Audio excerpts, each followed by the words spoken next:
TPCC అధ్యక్షులు రేవంత్ రెడ్డి ఆదేశాలతో తెలంగాణ ప్రజలకు ఇచ్చిన 6 హామీలను వివరించడానికి కాంగ్రెస్ పార్టీ వర్కింగ్ కమిటీ శాశ్వత సభ్యులు సుబ్బరామిరెడ్డి కుత్బుల్లాపూర్ నియోజకవర్గంలోని షాపూర్ నగర్లోని శుభం ఫంక్షన్ హాల్లో ముఖ్య కార్యకర్తల సమావేశాన్ని ఏర్పాటు చేశారు. ఈ కార్యక్రమానికి టీపీసీసీ రాష్ట్ర ప్రధాన కార్యదర్శి కుత్బుల్లాపూర్ నియోజకవర్గం కాంగ్రెస్ నాయకులు నర్సారెడ్డి భూపత్ రెడ్డి, టీపీసీసీ కార్యదర్శి కొలన్ హనుమంత్ రెడ్డి, కాంగ్రెస్ నాయకురాలు జోష్నా శివారెడ్డి విచ్చేశారు. ఈ సందర్భంగా సుబ్బరామిరెడ్డి మాట్లాడుతూ తెలంగాణ రాష్ట్రాన్ని ఇచ్చిన సోనియా గాంధీ తెలంగాణ ప్రజలను మరోసారి ఆదుకునేందుకు 6 హామీలను ప్రవేశపెట్టారని తెలిపారు.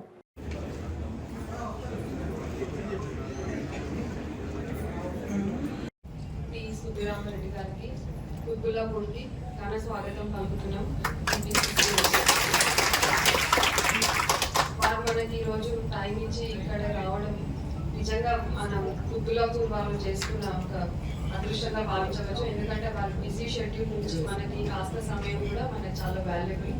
కాబట్టి నేను ఎక్కువ మాట్లాడితే కొంచెమే మాట్లాడతాను. నిన్న సోనియా గాంధీ గారి సభ గురించి మనందరికీ తెలిసిందే. ఆమె చేసిన 6 గ్యారెంటీలు, వాటి గురించి ఈరోజు మనం ఈ కార్యక్రమం ఏర్పాటు చేసుకోవడం జరిగింది. ఆ 6 గ్యారెంటీలని సుబ్బరామిరెడ్డి గారు వివరిస్తారు. మీరందరూ కూడా దయచేసి సహకరించాలని, ఎక్కువ టైం తీసుకోకుండా సభని తొందరగా ముగిద్దామని చెప్పి మరొకసారి చెప్తున్నాను. ముందుగా వినాయక చవితి శుభాకాంక్షలు తెలియజేస్తూ సభాధ్యక్షులు ఉమ్మడి కుత్బుల్లాపూర్ మండల కాంగ్రెస్ పార్టీ అధ్యక్షులు శ్రీనివాస్ రెడ్డి గారు ఏదైతే 2 రోజులు మన నాయకుడు ప్రదేశ్ కాంగ్రెస్ కమిటీ అధ్యక్షులు రేవంత్ రెడ్డి గారి ఆధ్వర్యంలో దేశంలో కాంగ్రెస్ పార్టీ ఎన్ని రాష్ట్రాల్లో అధికారంలో ఉన్నా మరి అధికారం లేనటువంటి కాంగ్రెస్ పార్టీ సిడబ్ల్యూసి యొక్క సమావేశాలను 2 రోజులు హైదరాబాద్ లో మనం జరుపుకోవడం, మరి నిన్న ఏదైతే అమ్మ సోనియమ్మ తల్లి తెలంగాణ రాష్ట్రాన్ని ఇచ్చిందో ఆ రాష్ట్రం ఇచ్చినందుకు మరి రేవంత్ రెడ్డి గారి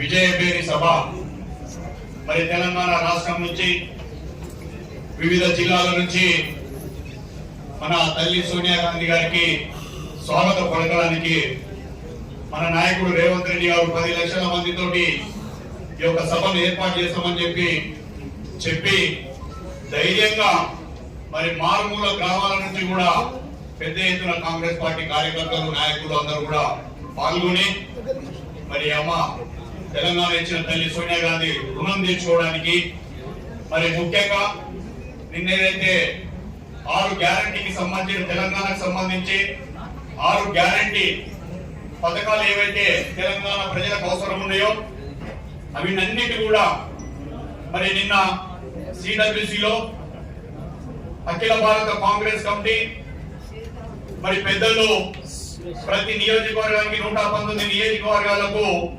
ఒక్కొక్కరిని ఈరోజు బాధ్యులుగా పంపించి వారి ద్వారా నియోజక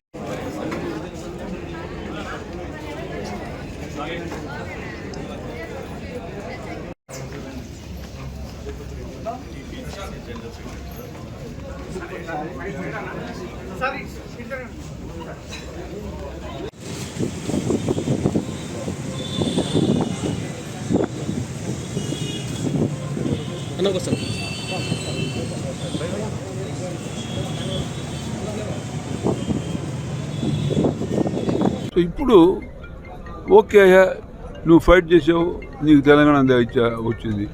ఇప్పుడు ఇచ్చిన వాళ్ళు ఇవ్వాలి ఛాన్స్ ఇచ్చింది కాంగ్రెస్ పార్టీ. నువ్వు కాంగ్రెస్ పార్టీకి ఇవ్వు, నువ్వు కంపేర్ చేసుకో. కాంగ్రెస్ పార్టీ ప్రభుత్వం ఎలా నడుపుతుంది, వాళ్ళు ఎలా చేశారు, టీఆర్ఎస్ వాళ్ళు. ప్రజలు నిర్ణయించుకుంటారు. ఇది ఇప్పుడు ప్రజలే రాజులు, ప్రజలే నిర్ణయించేవాళ్ళు. కాబట్టి నేను అనుకోవడం ఈసారి ఖచ్చితంగా ప్రజల్లో ఒక చలనం వచ్చింది. ఏమనంటే ఎస్ ఈసారి కాంగ్రెస్ ఇవ్వాలి, ఈసారి ఒక ఛాన్స్ ఇవ్వాలి అని కరెక్ట్గా వచ్చింది. ఈ స్కీమ్లో వస్తే ప్రజలకు సంతోషమే కదా. ఈ స్కీమ్స్ ఖచ్చితంగా ఉంది. అంటే వాళ్ళు అంటారు వేరే పార్టీ వాడు అవన్నీ వాడు ఇస్తారా అని. వీటి ఖచ్చితంగా ఇస్తామని హామీ చేశారు. ఫస్ట్ డే క్యాబినెట్ మీటింగ్లో పెడతామని. ఇప్పుడు కర్ణాటక చేశారు. కర్ణాటక గవర్నమెంట్ వస్తే నాలుగు స్కీమ్లు ఇంప్లిమెంట్ చేశారు వాళ్ళు ఇచ్చిన స్కీమ్స్. ఇప్పుడు అంటే ఈ కర్ణాటక వాళ్ళ అడ్వాంటేజ్ ఏమిటంటే గ్రూపులు లేకుండా అందరూ ఫైట్ చేశారు. ఇక్కడ కూడా అంతే. ఇప్పుడు అందరూ కూడా ఒకే సమైక్యతంగా ఫైట్ చేయబోతున్నారు కాంగ్రెస్ తరఫున. అది కూడా అడ్వాంటేజ్. మూడోది వచ్చి గృహజ్యోతి, నాలుగోది వచ్చి ఇందిరమ్మ ఇళ్ళు, ఐదోది వచ్చి యువ వికాసం, ఆరోది వచ్చి చేయూత. ఈ 6 స్కీములు. వీటన్నింటిలో ఇంకా చాలా టాప్ ఏంటంటే ఇల్లు లేని వాళ్ళకి 5 lakhs క్యాష్ ఇచ్చి స్థలం ఇచ్చి ఇల్లు కట్టుకోమని చెప్పడం వాళ్ళకి చాలా పెద్ద ఇది. అదే రకంగా మహిళలకి ఇంట్లో 2,500 రూపాయలు సహాయం చేయడం అంటే నెలకి ఇంట్లో కూర్చుని